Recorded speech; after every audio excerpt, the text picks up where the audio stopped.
और मेरे भाई लोग क्या हाल चाल, कैसे हो तुम लोग? सब एकदम बढ़िया। तो यार आज हम लोग पढ़ने वाले हैं पावर शेयरिंग के बारे में। पावर शेयरिंग करना चाहिए क्योंकि अगर पावर किसी एक के हाथ में रहता है तो उसका गलत इस्तेमाल होता है। और आज के जमाने में पावर शेयरिंग हर जगह होता है। पहले नहीं होता था ये, क्योंकि पहले जो पावर है सिर्फ राजा के पास रहता था। राजा ने ये बोल दिया, मतलब वो करना है तो करना है। लेकिन आज प्रजातंत्र है, डेमोक्रेसी है, और डेमोक्रेसी में पावर शेयर करना जरूरी है। तुम खुद ही देख लो, तुम्हारे स्कूल में भी पावर शेयर हो रहा है। अगर तुम्हारे क्लास टीचर तुमको बेवजह के बहुत मारते हैं, पीटते हैं, क्लास से बाहर निकाल देते हैं, तो तुम क्या करोगे? तुम उनकी शिकायत करोगे प्रिंसिपल से। तो मतलब सारा पावर टीचर के पास नहीं है। टीचर का भी कोई बॉस है, वो है प्रिंसिपल। ठीक वैसे ही अगर पुलिस तुम्हारे साथ अत्याचार करती है तो तुम पुलिस की भी कंप्लेन कर सकते हो। ये राइट्स तो है ना तुम्हारे पास। लेकिन अगर पावर शेयरिंग नहीं होती तो तुम्हारे पास राइट्स नहीं होते। एक ने जो कह दिया वो तुमको करना ही करना है, और इसका गलत इस्तेमाल होता है। तुम्हारे बुक में दिए हुए 2 स्टोरी से मैं इस चीज को समझाने की कोशिश करता हूँ। पहला स्टोरी है श्रीलंका का। तो पहले हम लोग श्रीलंका के बारे में देखते हैं। श्रीलंका जो कि एक आइलैंड है और हमारे तमिलनाडु से कुछ ही किलोमीटर दूरी पर है, और इसकी टोटल पॉपुलेशन है 2 करोड़, जो कि हमारे हरियाणा इतना है। तो यहाँ पर 74% जो लोग हैं ना वो सिन्हाला लैंग्वेज बोलते हैं, और जो 18% लोग हैं वो तमिल लैंग्वेज बोलते हैं। और वहाँ पर तमिल भी 2 तरह के हैं। पहले वहाँ के नेटिव तमिल है जिनको श्रीलंकन तमिल बोलते हैं, वो है 13%, और बाकी के 5% जो है वो इंडियन तमिल है, जो इंडिया से श्रीलंका चले गए थे प्लांटेशन वर्क के लिए कॉलोनिकल पीरियड के टाइम में। बाकी वहाँ पर 7% क्रिश्चियन है जो दोनों लैंग्वेज बोलते हैं। तो तुम देख रहे हो कि मेजोरिटी जो है वो सिन्हाला लैंग्वेज वालों की है। तो जब श्रीलंका आजाद हुआ 1948 में, तो गवर्नमेंट ने सिन्हाला लैंग्वेज वाले को ज्यादा प्रेफरेंस दिया क्योंकि वो लोग मेजोरिटी में थे। वहाँ की गवर्नमेंट ने 1956 में एक एक्ट पास किया जिसके अकॉर्डिंगली सिन्हाला को वहाँ की ऑफिशियल लैंग्वेज बना दिया गया। गवर्नमेंट सिन्हाला बोलने वाले लोगों के फेवर में नई नई पॉलिसीज बनाने लगी, जिससे उनको जॉब में ज्यादा प्रेफरेंस मिलने लगा, किसी यूनिवर्सिटी में एडमिशन लेने में भी ज्यादा प्रेफरेंस मिलने लगा। मतलब अगर सेम जॉब के लिए सिन्हाना बोलने वाले और तमिल बोलने वाले अगर अप्लाई करेंगे तो सिन्हाना बोलने वाले को सबसे पहले लिया जाएगा। यहाँ तक कि उनके कल्चर को भी सपोर्ट करने लगी। सिन्हाला बोलने वाले बुद्धिस्ट थे तो गवर्नमेंट बुद्धिज्म को प्रमोट करने लगी, और बेचारे जो तमिल बोलने वाले थे वो ज्यादातर हिंदू और मुस्लिम थे। तो तुम इसमें साफ साफ देख सकते हो कि पावर जो है शेयर नहीं किया गया है। पावर सिर्फ एक के पास है, सिन्हाला बोलने वालों के पास। तो तमिल बोलने वाले लोगों को ये लगने लगा कि गवर्नमेंट उनके बारे में नहीं सोच रही है, उनके कल्चर को सपोर्ट नहीं कर रही है, सिर्फ बुद्धिज्म को ही सपोर्ट कर रही है। जितने भी पॉलिटिकल पार्टीज हैं वो भी एक ही थाली के चट्टे पट्टे हैं। उनको ये बात भी समझ में आ गई कि उनके राइट्स छीने जा रहे हैं, उनके साथ डिस्क्रिमिनेशन हो रहा है, भेदभाव हो रहा है। जॉब के लिए जाते हैं तो सिन्हाला बोलने वालों को पहले ले लिया जाता है और हमें छाड़ दिया जाता है। स्कूल में एडमिशन भी उनको पहले हो जाता है। हमारी तो कोई इज्जत ही नहीं है। इससे हुआ क्या कि दोनों कम्युनिटीज के बीच में कॉन्फ्लिक्ट शुरू हो गया, लड़ाई झगड़े शुरू हो गए। श्रीलंकन तमिल्स ने सोचा कि गवर्नमेंट तो कुछ कर नहीं रही है, तो हम अपनी खुद की पार्टी ही बना लेते हैं, और अपनी खुद की पार्टी बनाकर स्ट्राइक्स करना शुरू कर दिए। तमिल को भी ऑफिशियल लैंग्वेज बनाया जाए, इसका डिमांड करने लगे। उनके रिलीजन को भी बढ़ावा दिया जाए, एजुकेशन में, जॉब में इक्वल अपॉर्चुनिटीज दिया जाए, ऐसे ऐसे डिमांड करने लगे वो लोग। और उन लोग का डिमांड भी जायज था, लेकिन गवर्नमेंट ने उनकी एक नहीं सुनी और बार बार उनके सारे डिमांड्स को डिनाई करते चली गई। तो अंत में उनने तमिल्स के लिए सेपरेट स्टेट बनाने का डिमांड कर दिया कि हमें नॉर्थन और ईस्टर्न पार्ट में सेपरेट स्टेट दे दो, हम लोग अपना वहां पर खुद का रूल बनाएंगे और शांति से जीवन जिएंगे। लेकिन गवर्नमेंट ने वो भी मना कर दिया।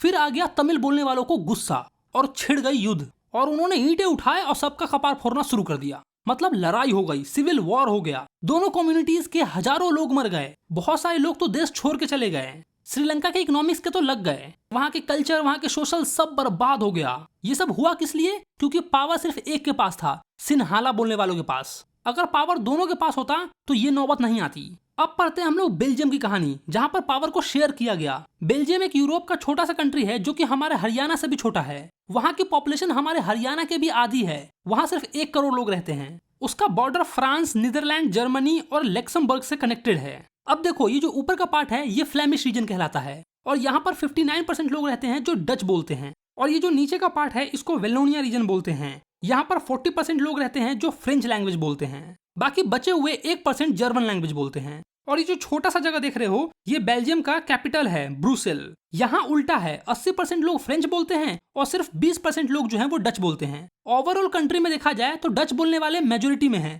लेकिन कैपिटल में फ्रेंच बोलने वाले मेजोरिटी में हैं। अब इनके साथ समस्या ये थी कि जो फ्रेंच बोलने वाले लोग थे ना वो ज्यादा अमीर थे, ज्यादा पावरफुल थे, और डच बोलने वालों को उतना नहीं पूछा जाता था। जो भी फैसिलिटीज है जैसे कि एजुकेशन वगैरह वो डच लोगों को बहुत ही बाद में मिलता था। और दूसरा, तुम्हें पता है कि कैपिटल में डच बोलने वाले सिर्फ 20% लोग ही थे। तो वहां पर फ्रेंच लोग जो हैं इनको दबा देते थे। इससे समस्या बढ़ने लगी। तो इसका समाधान निकालने के लिए वहां की गवर्नमेंट को 4-4 बार अपना कॉन्स्टिट्यूशन चेंज करना पड़ा और अंत में उन्होंने पावर को दोनों कम्युनिटीज के बीच में इक्वली शेयर कर दिया ताकि कोई लड़ाई झगड़ा ना हो और दोनों मिल बांट कर एक ही साथ एक कंट्री में रहे। इन्होंने कहा सेंट्रल गवर्नमेंट में आधे डच बोलने वाले मिनिस्टर रहेंगे और आधे फ्रेंच बोलने वाले। कोई भी अगर स्पेशल लॉ निकाला जाएगा तो दोनों की सहमति होनी चाहिए, किसी एक के सहमति से लॉ पास नहीं होगा। सेंट्रल गवर्नमेंट का बहुत सारा पावर दोनों कम्युनिटीज के स्टेट गवर्नमेंट को भी दे दिया गया ताकि वो इंडिपेंडेंटली अपना अपना काम कर सके। सेंट्रल गवर्नमेंट उसमें दखलंदाजी नहीं करेगा, वो अपने अपने कम्युनिटीज के लिए खुद से काम करेंगे। वहां की जो कैपिटल थी ब्रुसेल, वहां एक सेपरेट गवर्नमेंट बना दिया गया जहां पर दोनों कम्युनिटीज के रिप्रेजेंटेटिव थे।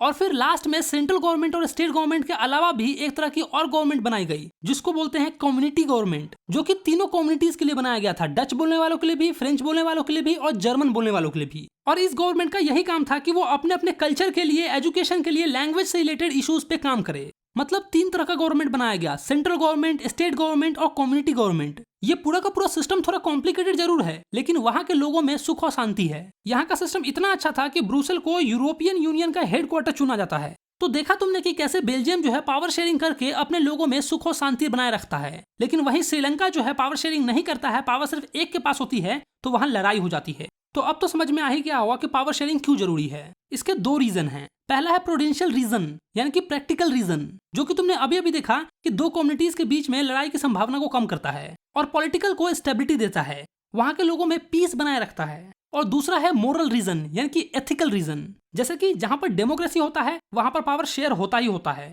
पावर शेयरिंग सबको राइट्स देता है कि वो अपने हक के लिए लड़ सकते हैं। जैसे कि तुम्हारे क्लास टीचर जो है वो गलत पढ़ा रहे हैं तो तुम प्रिंसिपल के पास जाकर उनकी कंप्लेन कर सकते हो, ये राइट है तुम्हारे पास। जैसे पुलिस अगर तुम्हारे ऊपर झूठा आरोप लगाता है तो तुम कोर्ट जा सकते हो। तो पावर शेयरिंग ये सब राइट्स देता है तुमको। और डेमोक्रेसी का मतलब ही है पावर शेयरिंग। जहां पर पावर शेयर हो रहा है वो डेमोक्रेसी है और जहां पर नहीं हो रहा है वो डेमोक्रेसी नहीं है। तो अब हम लोग देखते हैं फॉर्म्स ऑफ पावर शेयरिंग, यानी कि पावर को कितने तरीके से शेयर किया जा सकता है। पहला है horizontal distribution of power sharing. इसमें एक ही लेवल पे पावर को शेयर किया जाता है और सबके पास इक्वल पावर होती है। जैसे लेजिस्लेचर, एग्जीक्यूटिव, जुडिशियरी, ये सेम लेवल पे काम करते हैं और एक दूसरे को चेक भी करते रहते हैं कि कोई पावर का ज्यादा यूज तो नहीं कर रहा है या मिस यूज तो नहीं कर रहा। जिससे होता क्या है कि पावर जो है वो बैलेंस रहता है, न तो कोई ज्यादा यूज करता है न कम यूज करता है। दूसरा है vertical distribution of power sharing.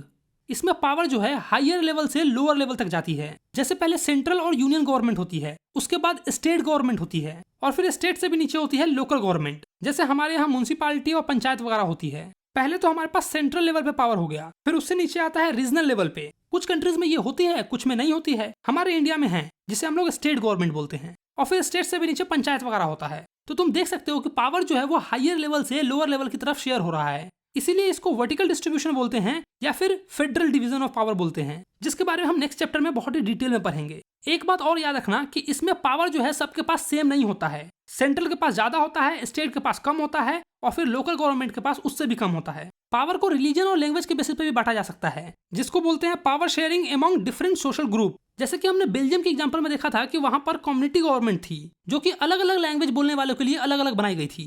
हमारे इंडिया में भी ऐसे पावर शेयर होता है भाई, जिसे हम लोग रिजर्वेशन के नाम से जानते हैं। SC, ST, OBC या औरतों को ज्यादा बढ़ावा मिलता है, पार्लियामेंट में उनके लिए सीट अलग से रिजर्व होती है, जॉब वगैरह में या एजुकेशन वगैरह में उनको ज्यादा बेनिफिट मिलता है। इस तरीके से पावर इसलिए शेयर किया जाता है ताकि जो वीकर सेक्शन है वो ये ना समझे कि गवर्नमेंट उन पर ध्यान नहीं दे रही है। इसके बारे में हम लोग चैप्टर 3 में अच्छे से पढ़ेंगे। और आखिर में पावर को पॉलिटिकल पार्टीज और प्रेशर ग्रुप में भी डिवाइड किया जाता है, जिससे पॉलिटिकल पार्टीज पे प्रेशर बनाया जाए। अगर कोई ऐसा मुद्दा है जिसके बारे में कोई नहीं सुन रहा है तो तुम खुद की पार्टी बनाकर उस मुद्दे को रख सकते हो। इसमें सेम विचारधारा के लोग आपस में जुड़ जाते हैं, यूनियन हो जाते हैं। जैसे कि ट्रेड यूनियन बनता है, बिजनेस यूनियन बनता है, फार्मर यूनियन बनता है, इंडस्ट्रियल वर्कर यूनियन बनता है। मान लो अगर किसानों की समस्या कोई नहीं सुन रहा है तो किसान अपनी खुद की पार्टी बना लेते हैं। यहाँ तक कि अगर स्टूडेंट का नहीं सुना जाता है तो स्टूडेंट अपनी खुद की पार्टी बना लेते हैं। बजरंग दल वगैरह का नाम तुमने सुना होगा।